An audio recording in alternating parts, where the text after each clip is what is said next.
Good evening, Bashar. And to you, good day. My first question is, how do we raise our vibration frequency so we can shift to the higher dimensions besides being positive and grateful? Is that a weird question? It's a question that was already answered a little while ago. Do Was you it? Oh, I wasn't remember paying it? attention. I'm sorry. All right. Would you So like to following hear the the answer again? Following the passion?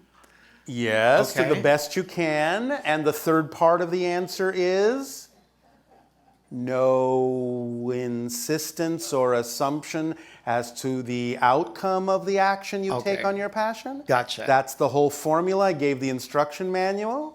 There are no more instructions. Remember that conversation? Gotcha. Now, you mentioned earlier that the universe has negative and positive. Of course, every level does. Does that exist in the higher dimensions? as well? Every level does.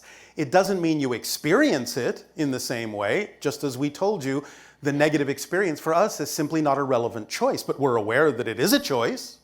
It never disappears. In fact, the paradox is the more aware you become of the positive and the negative. That gives you the opportunity to understand that it's always a choice. Remember when we mentioned that little yin-yang symbol before? Yes. You know how one side is predominantly white and one side is predominantly black, and yet each side contains a dot of the opposite? Yes? Yes. That means that no matter how far you go into the positive, no matter how far you go into the negative, there is always the choice to touch into the opposite. That never leaves. There is the center line, which is the balance point, that gives you the freedom to choose what you prefer. But that doesn't mean you invalidate what you're not choosing. It just means you neutrally don't prefer it. It's simply not relevant. But you don't dismiss it. You don't invalidate it. You can use it to your advantage. This is most often summed up in the little phrase, it's easier to see a candle flame when it's surrounded by darkness. Therefore, the darkness has benefits if you know how to use it to frame and highlight the light. Yes? Yes. Is this helping? Yes. All right. Okay. And Anything else? yes, as a matter of fact, I'm a flight attendant, so I chose to. Does that mean you're often high? No. Well, I chose this profession so I can travel to all these ancient sites like Yes. the How pyramids. exciting. Very exciting. Yes. But You mean and? yes. Yes. I have this strong desire also to Yes. explore other planets. Go right ahead. Like when I Go right ahead. When I leave this physical dimension. Well, will I you be- do it astrally. Do you mean Okay. physically? Well, maybe physically. I don't know. Oh, you don't know? Well, then not much of a excitement if you don't know. Oh, that's true. Yeah. Well, because I'm a big fan of Star Trek. We understand. So, So let it guide you. oh, okay. You do visit other places, all of you, when you're asleep, Just in astral form. how come we don't remember them? Well, they may not necessarily be relevant for you to remember those experiences on Earth because they might clutter up your ability to simply live your life. You wouldn't know if you were coming or going. Oh, okay. I see. Gotcha. Yes?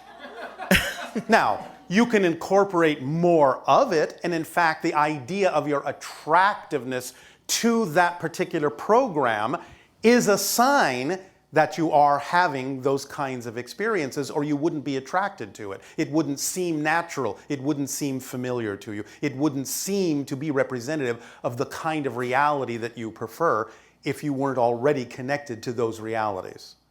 So that in and of itself is a cultural symbol that you are bringing more of that down to earth to become part of that so-called union or federation or association or alliance or whatever term you wish to use.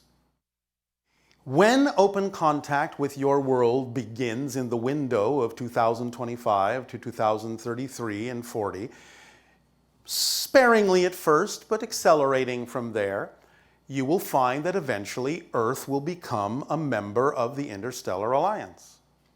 So you are heading as a society in that direction in general, at least those of you on that path. And it is usually a symbol that when you're attracted to programs like that you're on that path, or you wouldn't be attracted to them. And we certainly wouldn't be having this conversation. Oh, thank you. We do give off a certain frequency. And if you're attracted into that frequency and create these conversations with us, that again can be another marker and another symbol and another sign that you are walking a similar path vibrationally. Gotcha. So this, right now, this is the beginning of contact. These are the first stages of contact. Conversation. To see what ideas you are willing to absorb and which ideas you are not. And then we can gauge whether you are more or less vibrationally compatible to continue to accelerate the process of open contact with your civilization. I'm a first contact specialist. This is what I do. And it's what I've done with many civilizations. In particular, I chose Earth because I knew it would be so very exciting. It's very exciting. Now, is there a crystal that since this seminar is about crystals, Yes. is there a crystal that you can recommend that we use? You understand that we did energize and create the idea of the contact crystal as a vote for contact, but it's really up to you to decide what you're attracted to. Because that's your permission slip. That's why you'd be attracted to it. So whatever kind of crystal you wish to use as a permission slip is really up to you to determine based on whether or not you're attracted to it. But please remember, like all permission slips, it's simply something your belief system says you need in order to give yourself permission to be more of who you are. You're actually the one making the change. Yes? Yes. So if you want to use a crystal permission slip, that's up to you. Have fun with it. If you don't, that's fine too. All tools, all techniques, all rituals, all objects are permission slips that you use to give yourself permission to be more of who you are. And ultimately you realize you're the ultimate permission slip since you're the one making the change anyway. And none of these things are actually doing it for you. But you may believe you need them, and that's fine. If it works, as you say, to lubricate the process, grease the wheel, then use it. Thank you. Does this help? Yes, sir. Then pleasant dreams and happy journeys to you. Happy journey.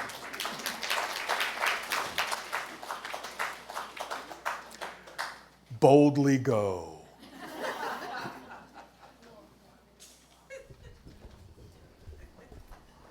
Hello, Bashar. And you good day. Yes, so my question is, what is your opinion about dimethyltryptamine as well as all other psychedelics placed here on Earth? NM, dimethyltryptamine, DMT, is naturally produced by the pineal gland in your brain, and it is produced in high quantities, usually when you are sleeping, and this is why you have greater access to the astral realms, because it opens up different dimensions to you. DMT requires also very specific dosages because different dosages operate at different frequencies and create different experiences because they tap into different dimensional realms. Fantastic. When you act on your passion, you do increase the production in very specific ways of DMT within the pineal gland and within the brain and within the body. And it can guide you to those vibrational compatible dimensional realms that will be more representative of the experiences you need to have to continue on your path. So would you recommend, like, let's say, these natural psychedelics for I do awakening? not recommend. You do not. I simply say that you are attracted to different teachers that are produced naturally on the earth by the earth as teachers to guide you. Whatever you are attracted to as a teacher, you can use to your advantage if you do it in an appropriate fashion. But the thing to always remember is that they are engendering within you familiarity with certain kinds of energy states. And eventually the idea is that you generate that state on your own without needing the teacher. At a certain point, continuing to need the teacher instead of generating it on your own becomes a crutch or what you call an addiction. But if you understand that the teacher is simply teaching you how to become familiar with the state that you can ultimately generate yourself, then you are learning the lesson the teacher is designed to teach you. Okay, yeah. Does that help? It was just a question. So Well, and it sure. was just an answer. Yes. So I have one more question. Yes. What is your opinion upon well, let me see if I can formulate a little better. So, How about what is our observation? Because it's not about really having an opinion. It's simply that we are telling you what we observe. okay. So, I believe what I observe is that there has been a millennia long, let's say, monarchy controlling our blue planet. Let's say the 13 bloodlines. Yes. Is that coming to a close soon? Not on that version of Earth, but on yours, it could. Remember, there are multiple versions of Earth. You never change the planet you're on. Okay. You change yourself and shift to another version of Earth that is more representative and reflective of the change you made within yourself. But those kinds of experiences, as you described it, will continue to exist on certain versions of Earth. What about this version? What version? This one? Oh, this one? Oh, this one? Oh, this one? Isn't that up to you? Okay, yes. Makes Well, sense. Sure. Then, even though you can still see it, understand that because of the splitting into parallel realities becoming more visceral and more physical, just because you can see it doesn't mean there isn't a glass wall between you and them. They can't reach you.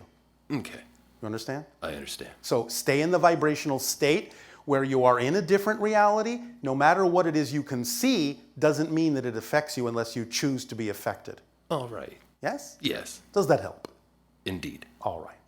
Take care, my friend. Thank you. And you as well.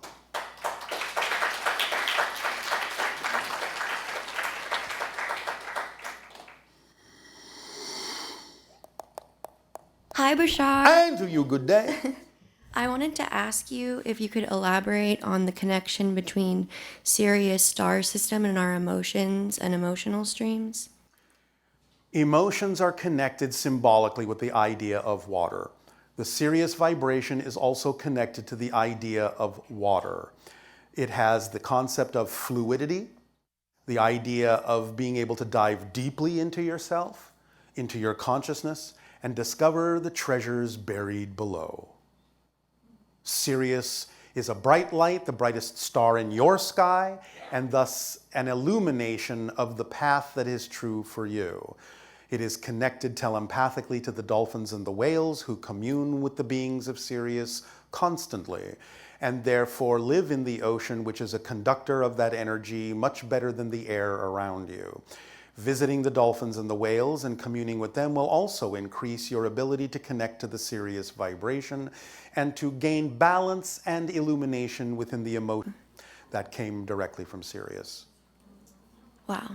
If you could tell the slight difference between the energy there, Yeah. it wasn't typically us. It was an overlay of Sirius energy.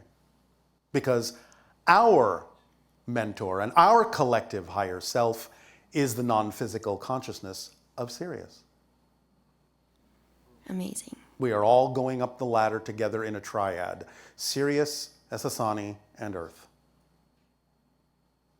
Or should we now say Os, Eshakani, and Inanika, the three elevated names for Sirius, Essassani, and Earth, the fourth density names. Does this help? Yeah. Does that answer your questions, or is there something else? That answers that question. I have one more. Oh, all right. I wanted to ask about the Fool archetype and what that teaches us about unconditional love and being more fully human. I guess you just said what it teaches you. Okay. Because the idea is fully trusting how things unfold and that you will always be all right. And to some people that may seem foolish, but the fool is the wisest among them. Does that help? Yeah. Is there some connection to the power to forget in the Fool? In some senses, it's not exactly the power to forget, but that's a natural side effect of living in the moment, because you just know what you need to know when you need to know it. You don't have to rely on the concept you have called memory. You just know what you need to know when you need to know it. It's not about forgetting in the classical sense. It's just about not knowing until you need to know. And then knowing that when you need to know it, you will know it. It will not come to you a second later than you need to know it. Neither will it come a second sooner than you need to know it. It will be in perfect timing because synchronicity is the organizing principle. Thank you. The fool knows this intuitively, innately. Yeah. It's just in their behavior. It's just in the vibration of their beingness. In that sense of the fool. Not someone just being foolish, which is different. Right. So, does that help? It does. Thank you. You're welcome. I love you. Our unconditional love to you as well, to all of you. Hello, Bashar. And you, good day. I heard on the radio today that about 51 pilot whales beached themselves in New Zealand. Yes. Can you offer an explanation? Magnetic anomalies shifting in your electromagnetic field confuses them sometimes. But it also gives you people an opportunity to engage with them in a different way, to understand how to balance your world in a different way. Can you elaborate on that? I already have. When you align with your true self, your electromagnetic fields around your body send out electromagnetic bubbles at the speed of light with every heartbeat that helps smooth out, balance, and align the electromagnetic field of the entire planet. So empathizing with those beings, matching frequency with those beings, communing with those beings who may suddenly appear in your realm because of an electromagnetic shift in their orientation is an opportunity for you to realign the electromagnetic field of your being and together realign the electromagnetic field of your planet. Colloquially speaking, linearly speaking. Excellent. It's not an accident that you call them pilot whales. Pilot yourself along the correct path that is the correct one for you. You are the navigator. You are the pilot of your reality. That's at least one of the simplest symbols that they represent. By beaching themselves, they're giving you an indication that there is now something out of balance, what you would call pilot error. Pilot error has caused many crashes. Don't crash. Yes? Yes. Does this help? Yes. All right. So- And? Will that pilot error only be relevant to people who are aware of this beaching? No. There are other expressions, other ways of understanding the expression, other ways of interpreting, other ways of applying it. But nevertheless, you're aware of it, so you can use it that way, since it's something that came into your awareness, your reality, since you co-created it for yourself to be aware of. Yes? Yes. It's up to you. Okay. Perhaps it will help you all develop some new zeal for life.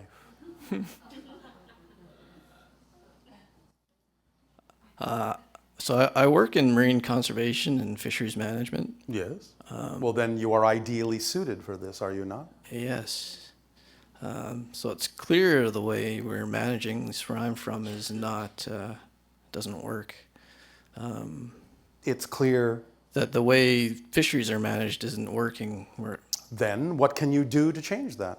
Because again, remember, the language of physical reality is action Right. in alignment with your passion. So what can you contribute? Well, I've been trying to push to more ecosystem whole. All right, well, you don't have to try. Just be yourself and do the best you can. Just be the best example you can, so that others at least can see by example that something different could happen. If you're not the actual living example, you're not giving anyone else an option to know that something different could happen, that it could be done in a different way. Yes? Yes. Well, so what are you doing?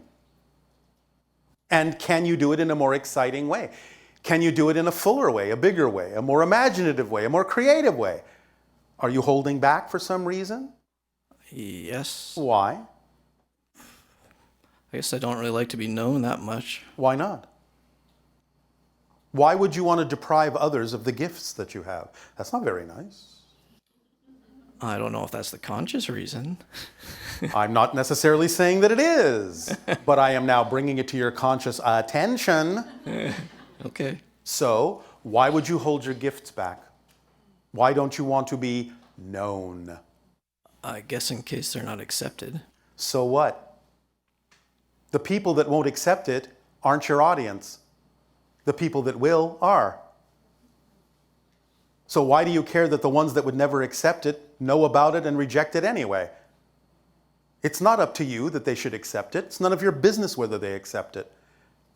Just be yourself and let the ones who wish to accept it accept it.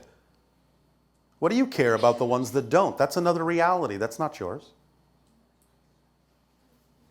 What do you think? I like it. All right then. Do it that way. Have a definition that works for you instead of one that works against you. Okay. So as long as my definitions feel good to me. And they work for you. And they work for As long as you are clear that what you are creating is from your excitement and not anxiety, then you will be clear. Simple as that. As we have often said, there are no one-sided coins. If you have the head, the tail must exist or there is no coin. So if you have a gift to give, that should tell you, by definition, someone must be waiting to receive it, or you wouldn't be excited about giving it, because that would be pointless. So if you have a gift, someone is waiting to receive it. Don't keep them waiting. Yes? Yes. The ones that are not waiting to receive it never will, unless they change into those that do. And if they do, then there will be more that are willing to receive it.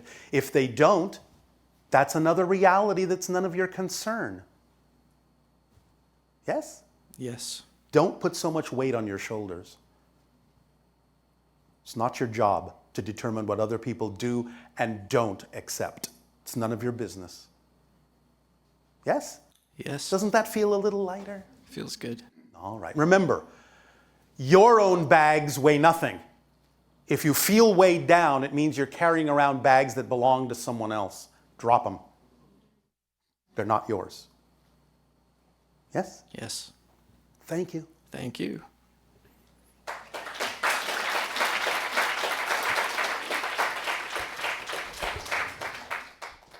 Good day, Bashar. And to you, good day. I had a question about people on Earth. Have you met anybody who is a contact specialist like you, but from Earth?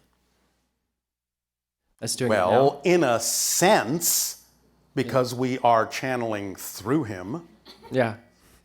Okay. it sort of makes the channel a contact specialist. But yes, there are others on your planet that are beginning to develop contact specialities.